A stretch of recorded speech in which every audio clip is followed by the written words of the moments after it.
Welcome back. I'm Dr. Margaret.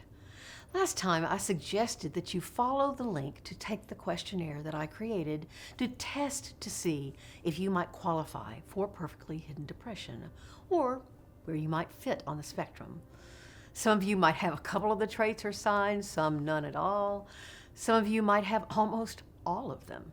But the questionnaire is meant to pique your interest and your curiosity about those things that you may have easily thought of as traits you liked about yourself, saw nothing wrong at all about them.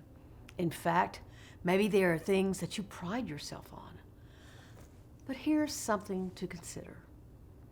Even a trait that you feel very positive about can, at times, cause issues in your life.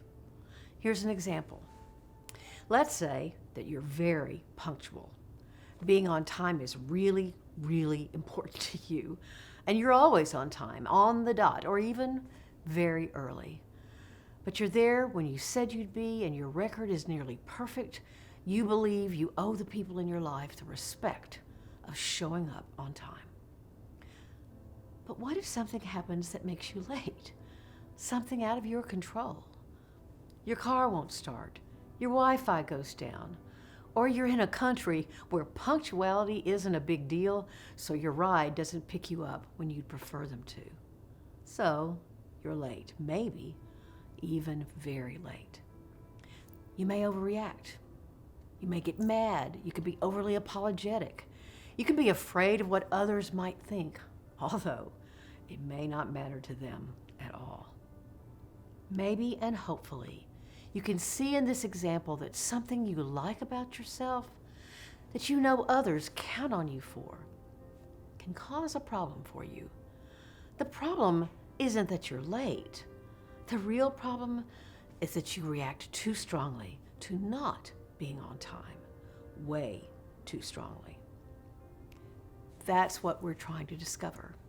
What seemingly positive traits might have another side to them. Here's a quick list of the 10 traits. I'll go into each of them more deeply in the coming episodes. If you identify with perfectly hidden depression, you are highly perfectionistic and have a constant critical and shaming inner voice. You demonstrate a heightened or excessive sense of responsibility. You detach from painful emotions by staying in your head and actively shutting those emotions off. You worry and need to control yourself and your environment. You intensely focus on tasks using accomplishment to feel valuable. You focus on the well-being of others, but you do not allow them into your inner world. You discount personal hurt or sorrow and struggle with self-compassion.